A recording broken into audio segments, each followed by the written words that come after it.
Hello everyone, my name is Chris, and welcome to a new set of environments that seems to be a little different than just the knight popping up in the center of the screen, which admittedly is still kind of cute and adorable. I might use him later on. Anyway, moving on.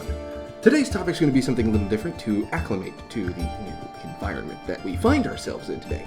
Today I'm going to be honoring the upcoming Halloween season, and going to be telling you guys about possibly the most dark and dreadful time that I had with my players a couple of months ago.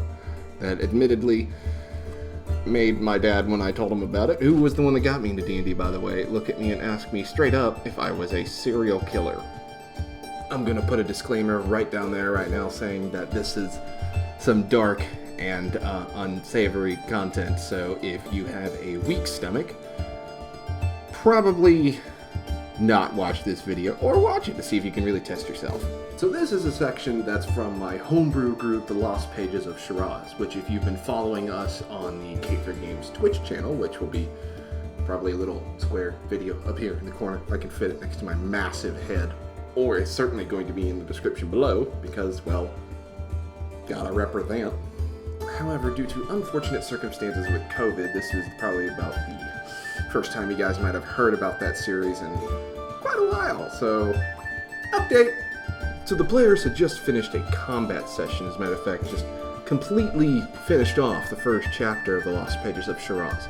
They put an end to the Blade of Styros, going into his massive fortress in the sky that used to be the Elven Citadel, or the Elven University that some of you might have remembered whenever they went to go rescue a gold dragon from the clutches of orcs led by Heinrich Bloodaxe, one of the Blade of Styros' associates, for lack of a better term. At this point in the campaign, one of our players dropped because he was having technical issues with his computer, considering that Discord and Roll20 is the way that we get together nowadays, and the other player, he moved recently, so he could not keep up with us, unfortunately, so we will miss you, Locag. We will miss you. So the players had just left El Siege, they just left Ozrak, they just left the entirety of the Low-Risen Empire, and were heading to Blanthaven for the Blanthaven Adventurers Guild Tournament. And they stumbled across a city by the name of Rayfast, sort of a little small town against a rather large lake, mountains off in the back of the town, where the once noble master's mansion sat in the distance, now crumbled and taken and decayed by time. Unfortunately, whenever they went to the inn, they found that everything was jacked up in price because they hadn't received anybody coming to the inn in a long period of time, let alone people coming into the town. They went into the town of Rayfast, went to the inn, and the innkeeper and the barmaid both got giddy in their faces, seeing adventurers wearing obviously expensive stuff, carrying expensive gear. Obviously these people had coin. They charged them each 100 gold for a night's stay at the inn. My players, certainly not having any of that crap, decided to figure out why things were so expensive. Turns out, there was a plague in the town, and that had only affected children, so people didn't come in for fear of getting their children, whenever they went home, infected. Now, the plague was rather interesting in that, again, it only affected children, and the symptoms were something that they had seen before. The back of their throats would turn black, they'd start to cough, have difficulty breathing. Now, come to think of it, probably wasn't a good idea to bring so many COVID symptoms up in a disease for a game, but you learn. So, curious about this, they went outside into the town square of Rayfast and saw at the other end of town, which this town wasn't too big, so you could stand at the inn, look straight ahead, and probably see the edge of town. They saw a once large building, well, once, it's still large, with a large fenced area surrounding it, as well as black-clad plague doctors. Yep, with a big nose and everything, goggles and all. So they went up to this quarantine zone, large wall, and saw a parent giving their child to these plague doctors, tears flowing in their eyes. These plague doctors had their masks on, so they looked a little spooky. So they went up to this plague doctor and asked him, "What's going on here?" The plague doctor told them that there is a plague affecting the town, that children are getting sick and they must be quarantined so that they can be studied and healed. No divine magic seems to help these people. As a matter of fact, I recall our drow paladin saying over Discord, if If these guys are cultists, I'm gonna kill every one of them. So already there was some heated breath and words coming out of these people's mouths, ready and frothing for murder. Plague Doctor told him the exact same thing. There's a plague that only affects children, they have black tongue, they cough, they have difficulty breathing, and that they must be quarantined. Unfortunately, they cannot allow anybody else back into this area for fear of them contracting the disease and spreading it to other children. It didn't affect adults, but humans can still be incubators. So their next step was to talk to whoever was in charge of this town. They went to the magistrate's office and talked to his assistant at the time. He came down, had a little obsidian disc hanging from his neck, came down and told them that the magistrate was indisposed right now, and they asked him all manner of questions regarding the disease. They learned that there was a moss in a cave system at the edge of town that contained the ingredients needed to cure the virus, cure the plague. However, nobody had returned from an attempt to go to that cave, so people were scared to go by after seeing ghosts and shadows at the edges of the cave. So the party, having already killed a dragon, killed a minotaur, in a library might I add, killing the Blade of Styros, who was a massive villain, and along with a lot of his compatriots, one of them becoming the Woodland King, more on that later, and essentially being all manner of beefed out at this point, decided, you know what, screw it, we're gonna go to these caves. So they go to the caves. Caves are cold, wet, damp, what have you. They start finding all manner of undead in these caves, pretty fitting for what the rumors were telling them. They fight ghouls in the cave, they fight zombies in the cave, whose body parts hit the ground, and they fought wraiths, they fought ghosts, they fought shadows. They found a temple area altar thing made of obsidian and gold, dedicated to some primordial god or entity of some kind. But those were just the docile things they found in this cave. They found a natural shelf sitting on the wall that had human remains, skulls mostly. One of them, the paladin, reached up and tried to see what was on top of there. Well, he had dark vision, so he could see anyway, but he had to sort of feel around what was up there. He grabbed one, pulled it down, and it was a small skull with scratch marks and teeth marks and carve marks, much like you'd find in a butcher shop where meat had been carved, cut and scraped, and all manner of nasty. After examining the skull a little bit, they found that it was obviously not a halfling skull because it was not elongated at the back, and it was too disproportioned to be a gnome or dwarf skull. They determined that it was a child's skull. Yes, we went dark.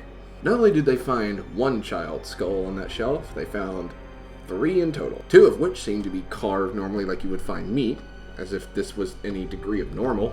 And the third, however, seemed to show signs of jagged cuts and movement and scrapes, showing that this was done alive. So after that nastiness, they go all around the cave, find all manner again of undead, of writing on the wall. One writing actually stated, he feeds them children. Yeah, it was dark. To cut things kind of short, they go up, they find this ladder that leads upstairs. Turns out it's the magistrate's mansion. Well, not magistrate's mansion, the nobleman's mansion on the mountaintop. They go up this ladder, go into this mansion, and find all manner of weirdness. The first door they go into happens to have a flesh golem that is not your ordinary run-of-the-mill Frankenstein. They take a close look at this flesh golem that is chained to the wall and find that it's made of smaller body parts. It's children. It's made of children. After navigating a bit through the mansion and encountering more or less just decay and decrepit nature, they stumble upon the unfortunate look of cultists who seem to be hanging out in the mansion, in the kitchen of all places. Old and dusty, full of cobwebs, all the nasties you'd find in a haunted house. They of course fought and killed them, found plague doctors' uniforms, as well as a tattoo of black circle on each of their necks.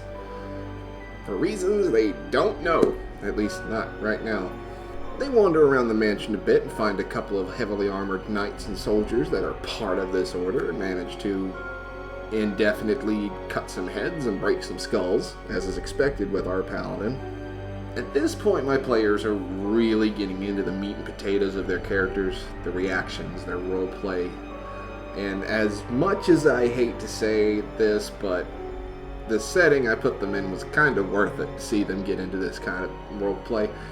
It's not gonna be something I repeat, though. So as things continue and move forward, they go up to the next level, find one of the rooms that's actually just a caved-in, collapsed area from a room before, and they go down this hallway, and they find a bunch of ghosts in this hallway. Children ghosts. And as they're walking through the hall, they hear a noise, some sort of movement coming from the wall. They open the wall, and the ghost, a revenant of the magistrate, jumps in and begins to attack. Of course, revenants can be reasoned with, they can be talked to. And he comes out speaking of someone called Horbidar. And he tells them that Horbidar is the one been hoarding children here, and is actually the one that killed him. And after getting a bit of a closer look at the children, they find the children ghosts have cuts and scars and marks on their faces, hands, arms, and legs, their clothing that they're wearing. The paladin gets on his knee and promises the children that they will be avenged, they will be allowed to pass on. After a bit of a fight, Horbidar gets away, manages to go down, and he teleports out of the mansion. Actually does a dimension door to a place that he remembers, gets out, bolts out of town. However, in Horbidar's room, in his chamber, is a bit of a, shall we say, morbid scene. They find in Horbidar's chamber a chair with shackles on the arms, scratch marks on the arms. They find that this is where the children had been taken, one at a time, killed, cut up. But for what purpose? They look around at the desks in the room and find each of the books made of warm pages, warm, wet pages. Several books are being written at the same time, penned in blood. There's, stereotypical book bound in human flesh. The worst part is they realized where the flesh is coming from. And in that instant, without asking any further questions, my sorcerer decides to fireball the room several times and firebolt all the pages. They are having none of this crap. They manage to torch the entire area. The Revenant leaves the vicinity and chases after Horbidar in the night. But that's not the end of him. My players get back to town through the caves and through the tunnels. They get back to town, go to the tavern, then leave the tavern, go straight to the child's hospital where all these kids are being quarantined. Grab one of the plague doctors, and with what I can only describe as the vibe of the Salem witch trials, they get medieval. The first thing the paladin does is the paladin grabs one of the cult members, who, let's be honest, they were cult members, the plague doctors, pulls him down, rips off his mask, and demands, beating him, at the risk of beating him senseless and killing him, that he confess everything that they've done. And of course he does. He starts to confess after much intimidation. The town begins to gather, and all of the town hears what these plague doctors have been doing to these children, one at a time. They describe the vile, dark things they've been doing at the behest of their master, Horbidar, who was, might I add, undead. He's what you might call a deathlock. Interesting enemy, by the way. So what the townsfolk do is they bust down the door of this quarantine, find that there is no plague. The plague doctors admitted that there was no plague, no disease. It was all just a ruse to get the children. These villagers go inside of this hospital, get all the children out, all of them crying, needing their mothers. There was one child that they met while they were in there, well, the sorcerer at the very least. He managed to turn invisible, go inside, talk to the kids. It looked like a legit hospital, so they had no reason to think anything otherwise. His name was Jeremy. He was a blind kid who could see the invisible. But the villagers went in there, grabbed all of the plague doctors, brought them out, and proceeded to perform every single act of medieval justice that you could possibly think. There were people drawn and quartered. There were people being beheaded. There were people being boiled in oil. There were people being hung. Just all the gnarly stuff you could see. And my players just sat back and watched it all happen. Why? Because they wanted to let the town take justice in their own hands. An entire cult had just moved in, claimed to be helping them, and was killing their kids. However, one that I will never cease to tell people about was probably one of my favorites. There's one cult member, one plague doctor, who's still wearing his black, had his mask off, everything. Children were surrounding him, the children that he had been tending to in there.